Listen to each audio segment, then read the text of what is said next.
Welcome back नाजरीन, खुश आमदीद कहेंगे आपको एक मरतबा फिर। और हमारे साथ डेरा गाजी खान से मेहमान तशरीफ़ फरमा हैं और हमेशा ही मज़दूरों की आवाज़ बने और गरीब मज़दूर के लिए आवाज़ उठाई और अब जो है रिटायर हो चुके हैं और रिटायरमेंट के बाद की लाइफ कैसे गुजर रही है ये हम उनसे जानते हैं। अदब से भी इनका ताल्लुक़ है, कालम निगार भी हैं, अफसाना निगार भी हैं। हमारे साथ अहमद खान लगारी साहब हैं। वेलकम, खुश आमदीद, कैसे हैं आप?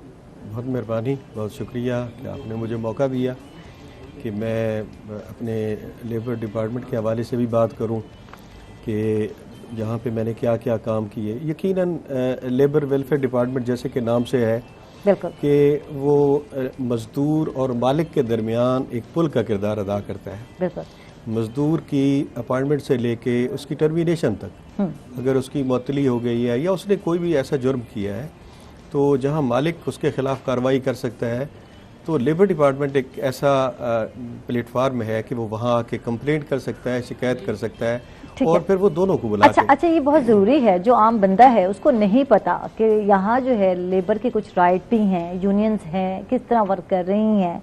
यकीनन आप जो है साबिक डायरेक्टर हैं लेबर वेलफेयर सोसाइटी के और यकीनन आप बेहतर तरीके से जानते भी हैं। आपने वर्क भी किया, मुख्तलिफ शहरों में किया, पाकिस्तान में किस तरह रहा और ये अरसा, और उसके बाद अब बिल्कुल रिटायर हो गए हैं। तो मुझे तो यकीन भी नहीं आ रहा था, तो मैंने कहा नहीं हुए आप रिटायर, माशाल्लाह, टू यंग। तो लाजिम बात है, एक टाइम होता है, उस टाइम पीरियड में आपने वर्क किया, वो हम आपसे जानेंगे। और अब कैसा अहमद खान साहब की तरफ आते हैं, इनसे बात करते हैं।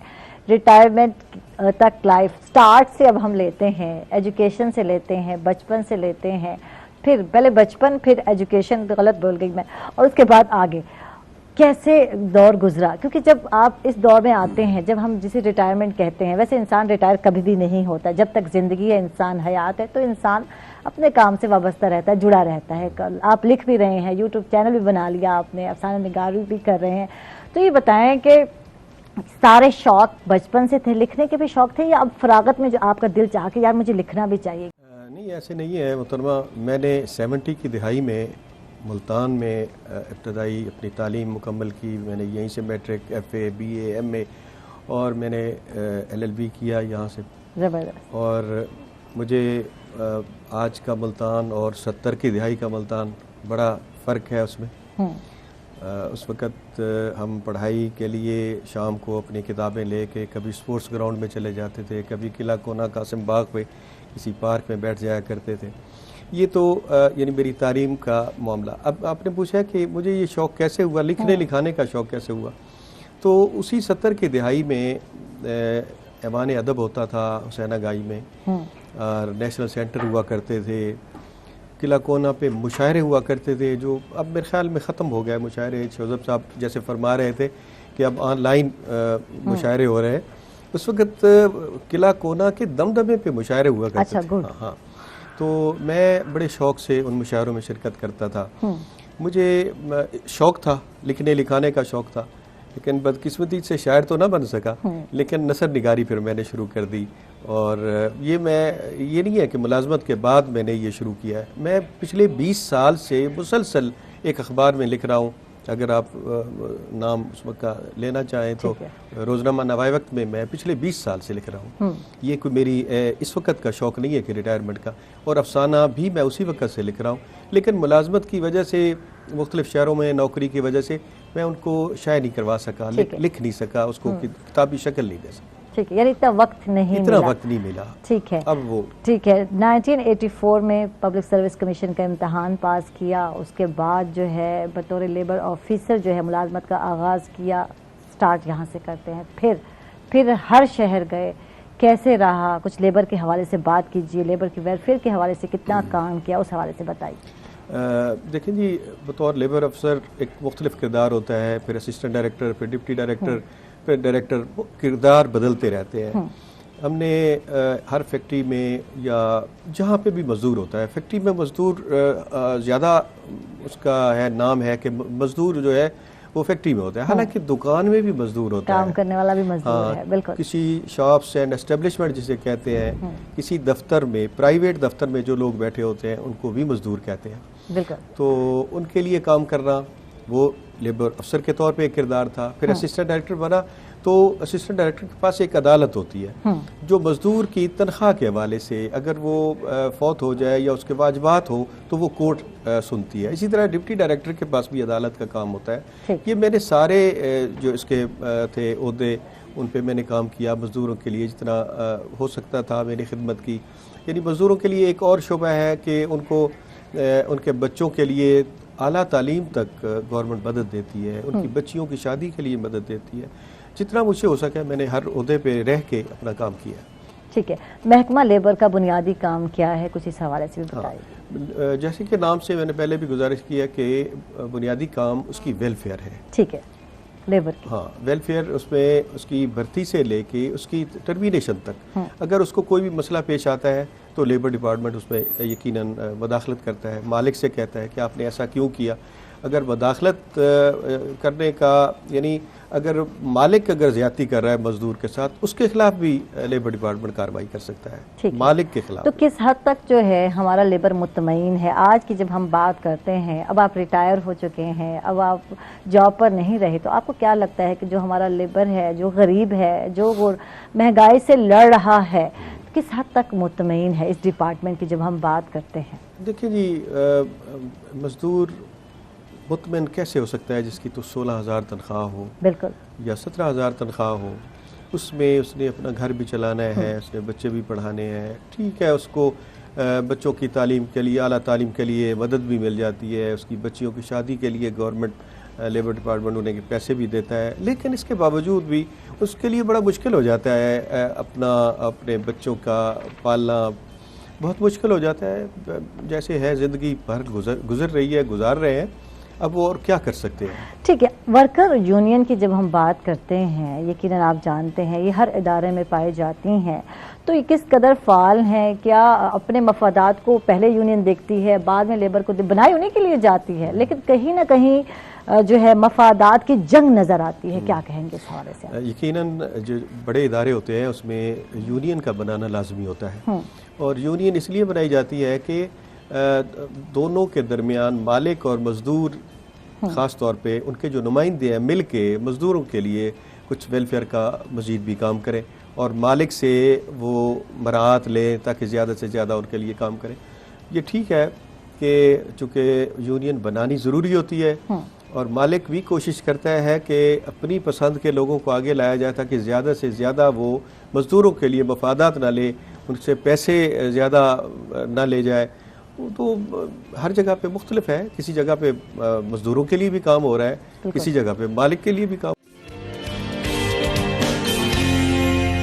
अच्छा, अहमद खान लगारी साहब, सबक सीखा, ये बताएं ज़िंदगी ने क्या सिखाया? रिटायरमेंट के बाद क्या लगा कि क्या सीखा, क्या सबक सिखाया? देखिए जी, अगर मैं अपने डिपार्टमेंट की हवाले से बात करूं जिसमें मैंने एक अरसा खिदमत सर अंजाम दी है, उसके बाद रिटायर हो गया, तो सबसे ज़्यादा जो मैं समझता हूँ ये इबादत का काम था कि मैंने मज़दूरों के लिए काम किया, चाहे वो इंस्पेक्शन के हवाले से उनकी मुअत्तली और उसको बहाली के हवाले से है, या अदालत में उनका कोई तनख्वाह का केस आया है, कोई अगर फौत हो गया है तो उसके वरसा को जो पेमेंट की है। मैं ये समझता हूँ कि मैंने अपने तौर पे कोशिश की है कि मैं अगर सवाब का कोई काम करूँगा तो यकीनन मेरे लिए उसका अजर भी होगा। तो महकमे में जहाँ हमारी परेशानियों का सिलसिला है तो वो मैं आपको बताऊँ कि मुख्तलिफ़ ज़िलों में, जैसे मैं रही बिहार खां में था तो मैं मुख्तलिफ़ दुकानों पे ऐसे इंस्पेक्शन हम कर रहे थे, तो बंदे ने, एक दुकानदार ने ना, वो चलान की एक चिट बना के दे रहा था तो उसने वहीं पे फाड़ दी। मैं वापस आया, इतने ज़राए तो नहीं थे कि हमारे पास गाड़ियाँ हो या पुलिस वाले हमारे साथ हो, पुलिस भी तामन नहीं करती थी अपने तौर पे, लेबर डिपार्टमेंट कितना मौसर हो सकता था। मैंने उसके लिए फ़ौरन आके चलान बनाए और अदालत में दायर कर दिए। तो अपने तौर पे ही गाड़ी का बंदोबस्त किया कि वहाँ से एक देहात था दूर दराज का, तो वहाँ से उठा के ले आओ इनको और अदालत के सामने पेश करें। तो अदालत पे जब पेश हुआ तो वहाँ भी उसको ज़्यादा जुर्माना भी ना हुआ। अभी मैं अंदर बैठा था, वो बंदा आहिस्ता आहिस्ता मेरे नज़दीक जब आया तो मुझे कहने लगा जो करना कर गए थे तुसा। हाँ, ठीक है। मुझे बड़ी तकलीफ हुई, मुझे बड़ा दुख हुआ। मैं उठा और मैंने मजिस्ट्रेट साहब के सामने ये कह दिया कि अगर सर ये आपके सामने ये हमारे साथ ये असर हो रहा है, तो जब हम जाते होंगे दुकानदारों के पास या एक बड़े मालिक के पास, फैक्ट्री ओनर के पास, तो हमारे साथ क्या होता होगा। बिल्कुल। तो उसने फौरी तौर पे जो मजिस्ट्रेट साहब थे ना, उन्होंने कहा इसको गिरफ्तार कर ले। ठीक है। तो गिरफ्तार हो गया। फिर उसको गिरफ्तारी भी ऐसे था कि उसको एक नुक्कड़ पे बिठा दिया, कमरे के एक नुक्कड़ पे बिठा दिया। वो बैठ गया। जब उसने देखा कि आज तो मैं शायद जेल जाऊंगा, तो वहां से फिर वो आहिस्ता आहिस्ता आहिस्ता आहिस्ता मेरी कुर्सी तक आया और मुझे कहने लगा, बच्चा था वास्ते मेहरबानी कर में कुछ। तो फिर मैं उठ के मजिस्ट्रेट साहब के सामने गया। मैंने कहा सर इसने माफी मांग ली है, लिहाजा अब इसको मेहरबानी करें। अच्छा, एहसास यहाँ दिलाना पड़ता है। हाँ। एहसास नहीं होता लोगों को हाँ। कि हमने गलत किया, हमने किसी का हक मारा, हाँ। हमने किसी के साथ ज्यादती की, तो ये एहसास दिलाना पड़ा। ये एहसास दिलाना पड़ा। हाँ। कि हाँ। मैं इतने यानी दूर दराज का इलाका था। मैंने मजिस्ट्रेट साहब से कहा, मैंने कहा सर इस इलाके में शायद आज तक कोई भी लेबर अफसर नहीं गया होगा, मैं गया हूँ। हाँ। और आप यानी अब मुनासिब नॉर्मल नहीं है, लिया। नॉर्मल ले लिया। हाँ। मुझे कहने लगे अच्छा तो आपने क्या किया। उसने कहा कि जी एक दुकान पे इसने चालान किया, फिर दूसरा छोड़ दिया, 3 छोड़ दिए, फिर चौथा, फिर अगले बाजार में चला गया। मैंने कहा सर ये हमारी हिकमत अमली होती है, अगर हम एक से शुरू करें ना तो ये उसी वक्त हड़ताल हो जाएगी। बिल्कुल बिल्कुल। तो ये तो हमारा अपना तरीक़ेकार है कि 2 दुकानें छोड़ देते हैं, फिर किसी एक इदारे को छोड़ दिया, फिर अगले इदारे में पहुंच गया। तो ये तो मजदूरों का मामला है। जैसे आपने फरमाया कि जो ट्रेड यूनियन है वो क्या करती है। अच्छा, ट्रेड यूनियन के 2 ग्रुप होते हैं, उसका 3 ग्रुप होते हैं एक इदारे में, बड़े इदारे में। ठीक है। वो आपस में लड़ रहे हैं, हम इंक्वायरी कर रहे हैं, वो लड़ रहे हैं, यानी किसी को भी मफाद हासिल नहीं हुआ। मफाद हासिल नहीं। इस पे बात करते नाज़रीन, हम लोग जा रहे हैं छोटे से वक्फे पर, कहीं मत जाइएगा, हमारे साथ रहिएगा। मेरा गाजी खां के हवाले से जब मैंने कोई सुलेमान की बात की तो यकीनन मेरा जो चैनल है वो भी कोई सुलेमान है उसका नाम। फिर मैंने उसको समझा कि इसी तसलसल से फिर आगे बढ़ना चाहिए। कोई सुलेमान के हवाले से जो हमारे समाजी मामलात हैं, जो माशरती मसाइल हैं, उनको मैंने अपने अफसानों में भी रंग भरा। और जितनी कहानियाँ थी, ख़ास तौर पे जो मैं अपने कालम के हवाले से जो कुछ लिखता हूँ, वो भी यही मसाइल हैं, समाजी मसाइल, माशरती मसाइल जो हमारे उस इलाके में है। गैरत के नाम पे कत्ल, यही अफसाने के सब्जेक्ट रहे हैं।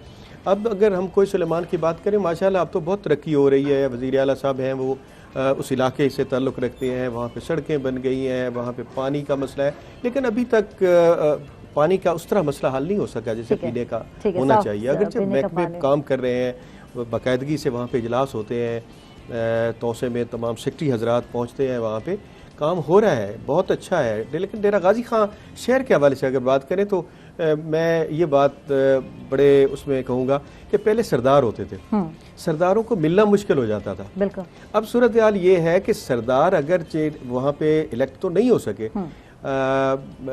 दूसरे लोग कारोबारी हजरात आ गए हैं, बड़े पैसे वाले लोग हैं, लेकिन वो लोगों से राब्ता रखते हैं, बात करते हैं उनसे, लेकिन शायद उनकी आगे ब्यूरोक्रेसी नहीं सुनती।